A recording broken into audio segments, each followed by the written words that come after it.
If you are feeling overwhelmed, if you feel like you have this never ending to do list, you feel like every task is screaming for your attention, and you're not sure how to approach it, how to tackle it, and how to feel calm in the middle of all of this, well, this is the episode for you.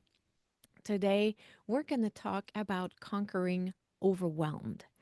And as we're finishing the year, as we're getting ready for a new year, this is a really great framework that I'm going to introduce today to help you tackle this overwhelm and really organize things in a way that allows you to spend time on the things that truly matter to you.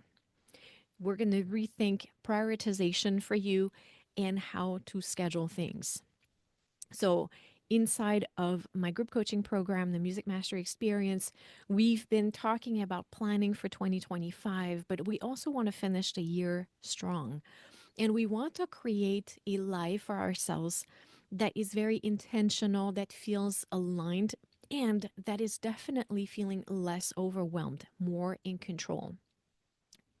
December is a busy season.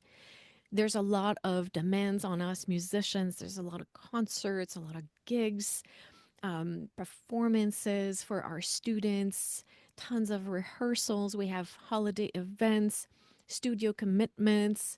Our children are fully booked with all sorts of activities at school. It's easy to feel overwhelmed in this month of December and to feel a lack of focus on the things that truly matter. But that's also not only for December. This is a cycle that might come back for you as the year progresses.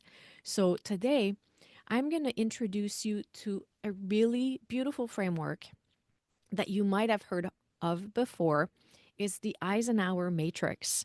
And if you've heard about it before, it's very popular, as I've said. I hope that this can be a good reminder of how to use it in your life, and I'm going to have lots of examples for you. So hopefully there is some inspiration for you there. And if you don't know the Eisenhower Matrix, well, you're in for a treat because this could really change things for you. It's a simple and powerful framework that's going to allow you to reclaim your time. It can be really life changing for people who've never really used it before. When you have busy schedules, a lot of performance preparation, a lot of performance repertoire to handle. Maybe you have a full teaching load, families, and so much more going on. This is not about doing more, but this is about doing the things that matter better. And as I said, it's about prioritization and reclaiming focus. So, let's look at this matrix that could perhaps transform the way you approach your career and your life. Let's dive in. Why do we feel overwhelmed? Well, there's a lot of reasons, but one of the main reasons we feel overwhelmed is that we give each task on our to do list the same importance. They all feel equally urgent to us. So we have these endless to do lists that create a lot of mental clutter and a lot of decision fatigue in our lives. So, what we want to do is to start spending time on the things that matter. For example, for us musicians, sometimes we end up spending endless hours answering non urgent emails. Maybe there's a lot of little things to attend to with scheduling lessons and preparing for an audition and concert. How does it work to organize all of this? This is what we're going to talk about today. This matrix, the Eisenhower matrix, is going to help you make some decisions on how to organize all of this. It's going to help you organize and categorize the tasks that you have based on urgency and importance. It was created by the 34th president, President Eisenhower, and this is what he used to emphasize the tasks that were really important in his busy schedule. One of the quotes that is attributed to him is that what is important is seldom urgent, and what is urgent is seldom important. So that framework helps us focus on what truly matters. Let's look at the framework. There are four categories, and the first one is this high urgency, high importance quadrant. This is the thing that we have to do right now. This is perhaps a little crisis, something that has a fast approaching deadline. So, high urgency, high importance. It needs immediate attention and it can have a significant impact. Those are the big deadlines, the big obligations, and the things that only you can do. Let me give you some examples. Learning repertoire for next week, or staying on top of solo performances that you have coming up. Maybe there are some kids' events that are happening in the next few days. Maybe you need to learn a challenging passage for a rehearsal tomorrow. Maybe if you teach online, maybe there's a really important technical issue with your platform that you need to fix. Maybe you need an urgent repair on your instrument. Maybe you have a student that needs emergency support. So these things are important, they are urgent, and only you can do it. This is the first quadrant.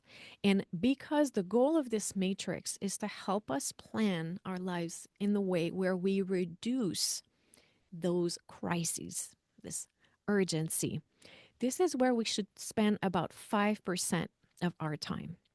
But this is the first quadrant, high urgency, high importance. And I'm going to show you later how to all put that together.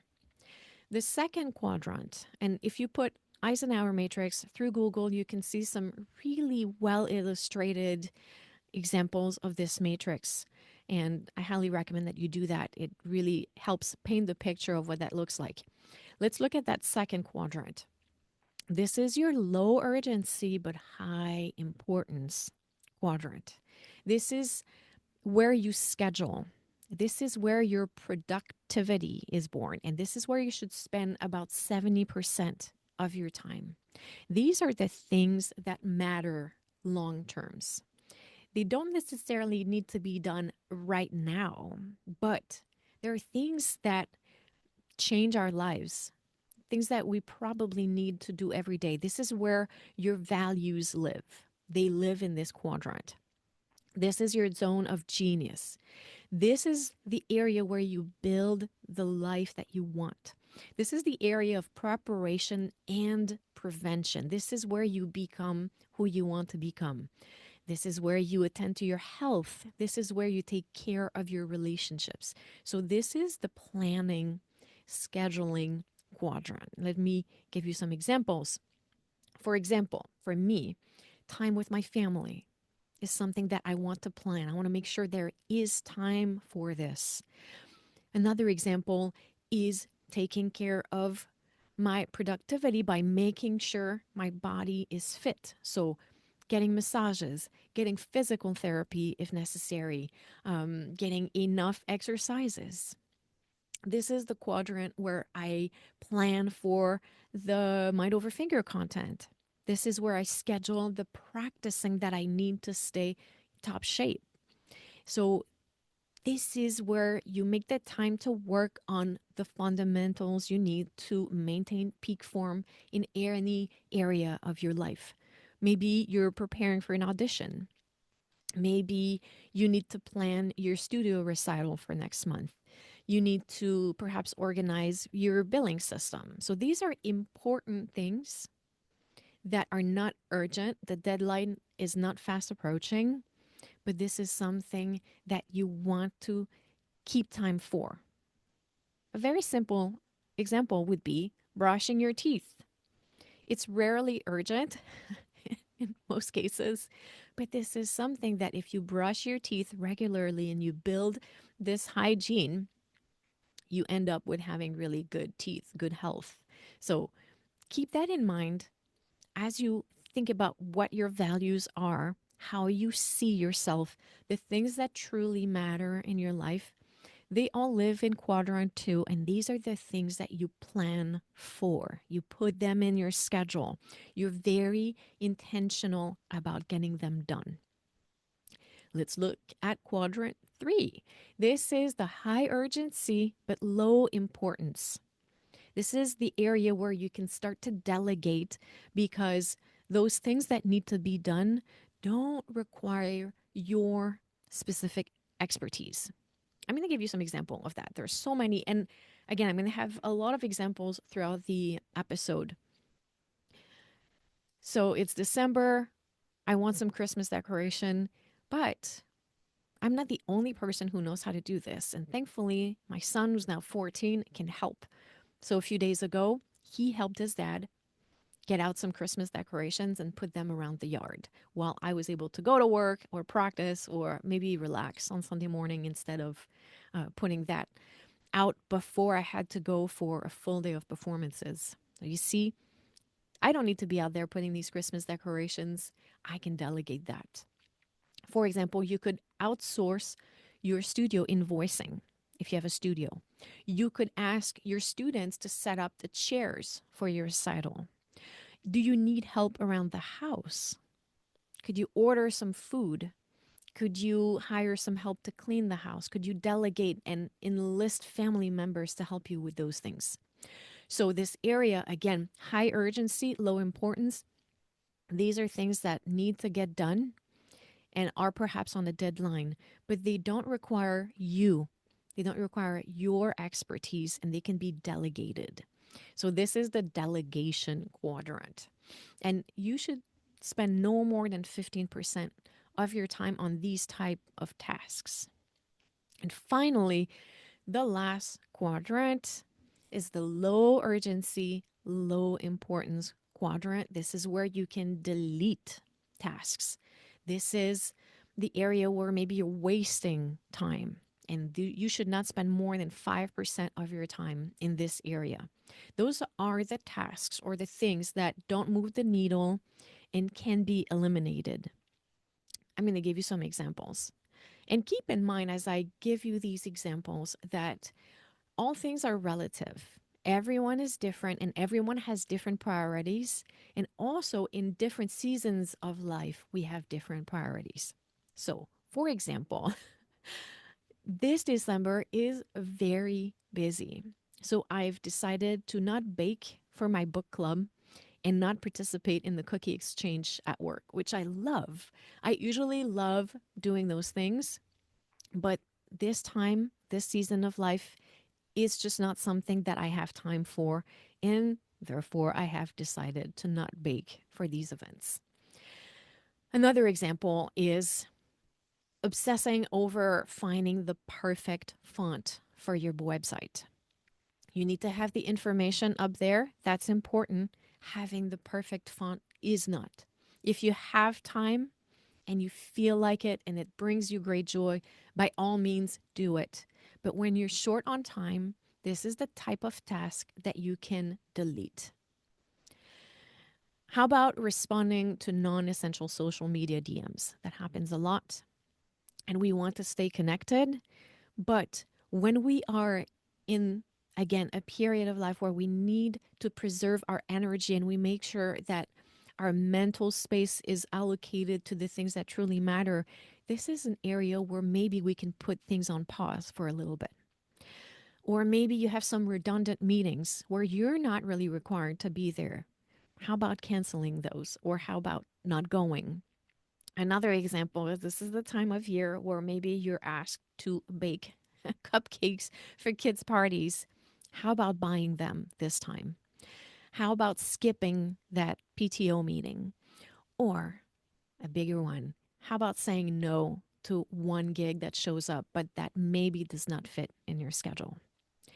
So, this is an area, again, where depending on where your values reside, in the season of life you're in, how busy you are, these are the tasks that you might decide to delete for now. Nothing's wrong with them.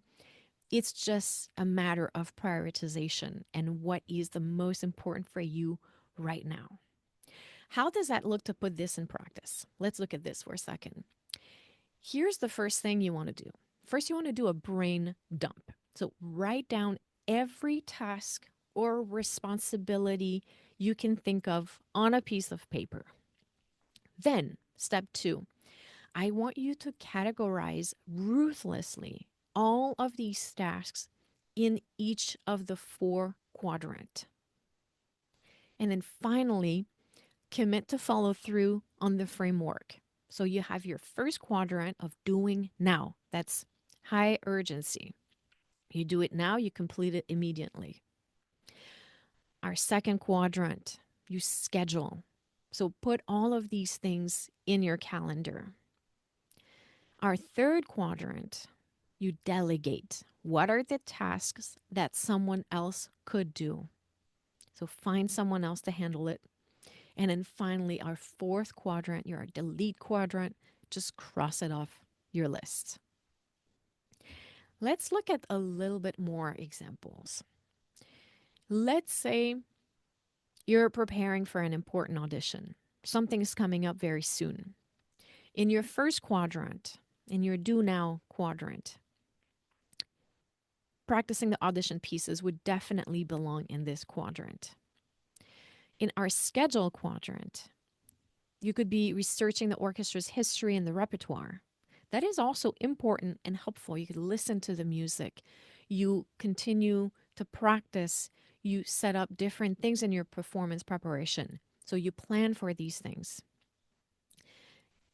Our third quadrant, the delegate quadrant. So as you're preparing for this important audition, what are the things that need to get done, right? So still urgency, but not important. What are the things that need to get done, but that could be done by someone else? Could you delegate some chores? Could you order out instead of cooking? Where can you save some time? What are the tasks that someone else in your life can do? And then finally, that last delete quadrant. How about not working on this website as you're preparing for the audition? Another example, let's say you're managing a private studio. In your first quadrant, you might want to do things like addressing a billing issue for a parent that got in touch with you. So this high urgency. In your schedule quadrant, this is your high importance quadrant. Maybe you need to spend time updating your studio policies for next semester. So all the families are clear on what's happening next. The delegate, maybe you can hire a virtual assistant or a local assistant to help you handle the scheduling inquiries.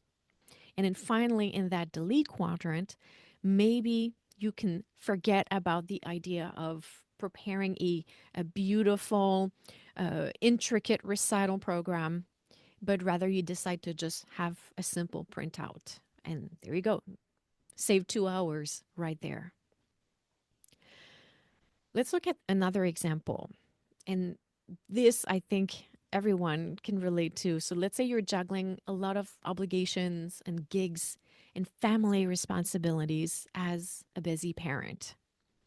In your first quadrant, in your urgency quadrant, your do now, maybe you need to finish learning the notes for the performance this weekend, right? Fast approaching deadline, got to get those notes learned.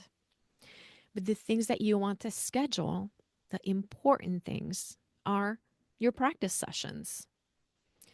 You want to maybe plan for childcare for the rehearsal for this gig. Maybe you want to plan family activities, quality time with your children and spouse. Maybe you need to plan to attend their school concert. These are the important things that you want to save time for so that as time goes, you have fewer and fewer elements in this first quadrant, this crisis quadrant. In your third quadrant, the delegate quadrant, how about you ask for your partner to pick up the kids from school or grab some chores they don't usually do to help you maintain your sanity until those gigs are over? How about ordering groceries instead of going yourself? Or maybe if you have older kids, get them involved in cleaning up and tidying up the house. Finally, what are the things that you can delete and let go of? So, how about over practicing that piece that you already know? How about, as I've shared earlier, maybe you buy some baked treats for your child's class party? or skip that PTO meeting. So, what are the activities that you can cancel or delete from your to do list? And now I want to talk about the pitfalls because there are a few things and stumbling blocks that are going to show up as we're trying to go through this matrix, this way of organizing things. Let's talk about them. The biggest pitfall, in my opinion, is our struggle to delete. This often comes from a perfectionist tendency and this thinking that everything matters equally, that we need to be able to handle everything equally well at all times. We have a hard time saying no to things and deleting things. But I want to tell you that it's okay to delete. It's not laziness. Rather, think of it as being intentional in the way you live your life. You decide what matters to you, and those are the things that you spend your energy on, your mental energy, your emotional energy, your physical energy. And when you delete those tasks that don't matter, you reclaim that energy. You have time for your family, you have time for your career, and you have time for your personal growth and attending to your well being. You want to say yes to the things that are meaningful because when you say yes to something that is unimportant, you're saying no to something that could be meaningful for you. Keep that in mind. So you want to let go of these low impact, low urgency tasks and prioritize what makes the biggest difference in your life. And think about it this way: deleting a task, canceling a task, letting go of a task is a strategy. So we want to acknowledge three things. Not everything deserves your attention. Number two, you can't do it all, and that's okay. And number three, your time is valuable and finite. So, deleting, letting go of a task is not giving up. You're letting go of what doesn't deserve your time, what doesn't serve your bigger goals, so you can focus on what does. So, how do we delete with confidence? And I have a great episode on making decisions. That's episode 208. You can go and listen to that if you want. It's going to help you. But here are some strategies to help you start deleting some tasks with confidence. You're going to ask yourself three questions. Question number one: does this task truly matter to my long-term goals? Does this task truly matter to my long-term goals? Question number two: will anyone's life or well-being suffer if I don't do it? Will anyone's life or well-being suffer if I don't do it? And then number three: am I holding on to this out of guilt or perfectionism? So if you're saying no to the first two, or you're saying yes to that last one, it's time to delete. Let me repeat those questions again. Number one, does this task truly matter to my long-term goals? Will anyone's life or well-being suffer if I don't do it? And number three, am I holding on to this out of guilt or perfectionism? Keep that in mind as you're trying to decide what tasks to delete. And then finally, don't forget that deleting frees you to thrive. So skip the hours that you're going to spend perfecting a flyer design and use that to prepare for an audition. Or, for example, maybe say no to a non essential coffee chat and go get a therapeutic massage or go to that PT session to attend to that shoulder injury. Deleting tasks is going to be a huge win for your focus, your productivity, your peace of mind, and your well being. So be very strategic about it and rather liberal about it as well, I would say. The pitfall number two is also a big one, is having a scarcity mentality about costs, about what it's costing us to do or not do something. And here's the first thing I want to say about this. There's always a cost. There's a cost to everything. It might be a financial cost, an emotional cost, a mental cost, or an energy cost. But there's going to be a cost for everything. And it's up to you to decide how you want to spend your energy, your emotions, your mental strength. So when you delegate or you delete a task, that might involve a financial expense. And ask yourself, is the expense worth it emotionally, intellectually, and energetically? I'm going to give you some examples. If you're like me, you like to have clean concert clothes. And what I like to do regularly is take all of my concert clothes, give them a wash, let them air dry, and then steam everything. It's very nice. It's free, but it is time consuming. So if you're in a particularly busy period of time, it might be worth it for you to send all of that to the dry cleaners.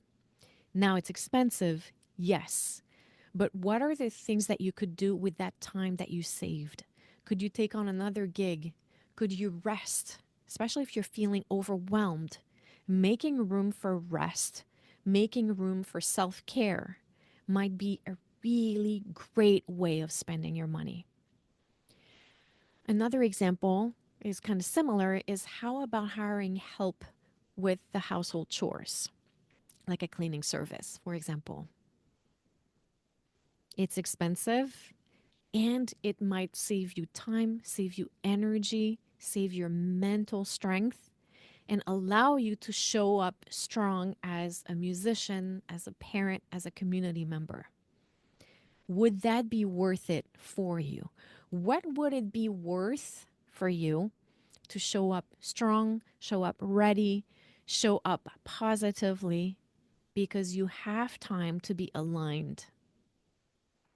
Think about that. How about ordering takeout to save time and energy? Now, yes, it may be not as healthy as homemade food, but when you're facing a situation where time becomes your ally, maybe the expense is worth it temporarily. So consider the value of time, energy, and peace of mind gained versus the financial cost. Now, the biggest delete of all is going to be saying no to gigs. And that's one I hear about a lot from clients. And it's very challenging to say no. We have this fear of missing out on opportunities. We have worry about a financial loss. And sometimes we feel that if we say no to a gig, that's going to close a door that will never open later. I understand. I get it. Yes. But I want you to think about the other costs that saying yes to this mean. And remember, saying yes to something means you're saying no to something else. Saying yes to everything can really drain your energy and prevent you to focus on meaningful projects. So if your schedule is already booked, if you're already overwhelmed, if you feel like you already have a hard time handling everything that's on your schedule, what is the cost of adding one more thing? Now, if you're really excited about it and you really want it and it's fun and the money is great and you feel capable of handling it, by all means, go for it. But I so often see people unable to say no and they get themselves sick over this inability to say no. So I want you to think about this. So when you're trying to evaluate an opportunity or a gig that's coming your way, a project, a concert offer. Ask yourself these questions. 3 questions. Again, I like my 3 questions. How much energy will this task or gig cost me? Remember, there's a cost for everything. Question number 2, do I genuinely want to do it? And then question number 3, does it align with my ultimate goals and bigger life vision? So, again, how much energy will this task or gig cost me? Are you going to lose sleep over it? Is this going to jeopardize the work that you're going to put in other work? How about the time it's going to take away from your family, from you resting? Do you genuinely want to do it? If you want to do it, the energy you're going to have will be different. You'll have this motivation of desire. If you don't really want to do it, it's going to feel like a drag, and that might negatively impact everything else you're trying to tackle. And then finally, does it align with your ultimate goals and bigger life vision? Another example, you're preparing for a big concert or a big audition, and a gig shows up. Does the time you're going to spend on this gig, time that you're going to spend away from preparing for the audition or that big performance, is that in alignment with the ultimate goal and the bigger life vision? So always keep these things in consideration. So, is this a quick cash versus long term purpose? Will this task or gig provide short term financial benefit but sabotage more important long term projects? Or does it serve a larger purpose and align with your bigger goals? That happens at times where we want to squeeze that in because learning that specific piece or working with these specific people, playing in this one hall with that group fits the vision that we have for our future. Then it's different. But consider all of this. And I'm not saying you have to say no to gigs, but I want you to become very intentional to what you say yes to. And finally, make sure that the actions you take align with your bigger life. So, whatever you say yes to, whatever you end up deleting or delegating, do they drain your energy and do they align with your bigger goals? So, make sure you spend time, money, and energy where it creates the most value for your career and your personal fulfillment. Here's another pitfall. When you micromanage the delegated tasks, when you delegate a task, if you spend a lot of mental energy micromanaging it, well, you're going to get the same effect as if you'd done it yourself. So trust the person you delegated the task to and focus on your high impact work. Stay in your zone of genius and let other people operate in theirs. And finally, the pitfall number 4 is to overload the do now category. So be honest about what is truly urgent and important. And don't overload that very first category of urgent and important. And I wanted to bring you some examples from my clients. I work with a freelance musician who has a really, really busy month. She's a freelance violinist. She has multi projects in December.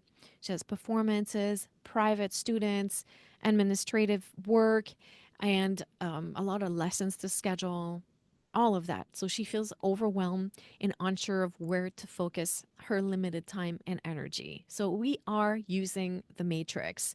And I wanted to show you how she's using it to maximize her time and energy not only as in this busy month of December, but as she's contemplating all of the things that she wants to tackle in the coming year. So, of course, first, we have her write down all of her current tasks and sort them into the 4 quadrants. In her do now category, her high urgency, high importance quadrant, she decided that she would finalize the music program for her students' concerts and the rehearsals are starting soon. So that is urgent and very important. And she decided that in that category belonged submitting a recording for a competition that's due very soon. In her second quadrant, her schedule quadrant, which is our, again, low urgency but high importance, she plans next semester's schedule for her students. And she wants to make sure she schedules time to practice the repertoire for a solo recital that she has in January. In her delegation quadrant, her high urgency but low importance, she decided to ask one of her students to help her with some administrative work. And she's going to help with handling some emails that she's got, responding to parents, and also answering to some gig requests. And she's asked her partner to also help with some chores around the house. Now, in the delete, a low urgency, low importance area, she gave up on the idea of tweaking her website for now. And she was also wanting to sort through all of her digital music because she wanted to feel more organized. But she realized that this was kind of a just because desire and decided to postpone organizing her digital library until it's a better time. So, the outcome that this will give her is by ruthlessly sorting through her tasks, that clears up the mental clutter. It helps her stay focused on what's critical, and it's going to create space for the meaningful work she wants to do, like preparing for her recital and also enjoying the holidays, right? Here's another example. So, I have a college professor that's trying to balance teaching and performing. He's got a really active performing career. He's been invited to perform with a high profile quartet. And he's great. He has a grading deadline and is preparing for a master class. And he feels torn between the responsibilities he has and the opportunities in front of him. So here's how we're using the framework. So our high urgency, high importance quadrant, our do now quadrant, he has to grade the final exams for his students, yes, because the deadline is next week. And then he has to prepare and send rehearsal notes to the quartet in preparation for the rehearsals and the performances that are coming up. A low urgency, high importance quadrant, our schedule. Remember, this is high important. These are the things that create big change over time. So he's going to be preparing the material for the upcoming masterclass in 2 weeks. So he is putting that in his schedule. And he's drafting a proposal for a summer music festival residency. This also goes in the schedule. Now, the delegating quadrant, the high urgency but low importance. Again, he is deciding to use his teaching assistant to send reminders to students about deadlines. This is something that has to get done, but he doesn't have to do it. So he's delegating that. And also, he's asked the quartet's manager to handle the writing for social media copy instead of doing it himself. So you see how that works? That allows him to take back control of your time. And this is what this framework is going to help you do. Let's recap the framework again. So the first quadrant is the do now, what is urgent and important. The second quadrant is your schedule quadrant, what is important but not urgent. This is where your values live. The third quadrant is your delegation quadrant. So these are the things that are urgent, they need to get done, but not necessarily by you. They could be done by someone else. So they're urgent but not important to you. And then your delete quadrant. Those are neither urgent nor important tasks. They can be done later or never. So the key takeaway is that this isn't about doing more. It's about doing what truly matters to you with focus and intention.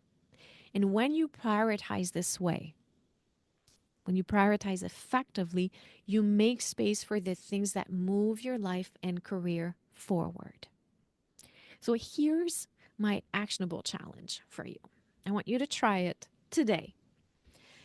I want you to write down your current task list.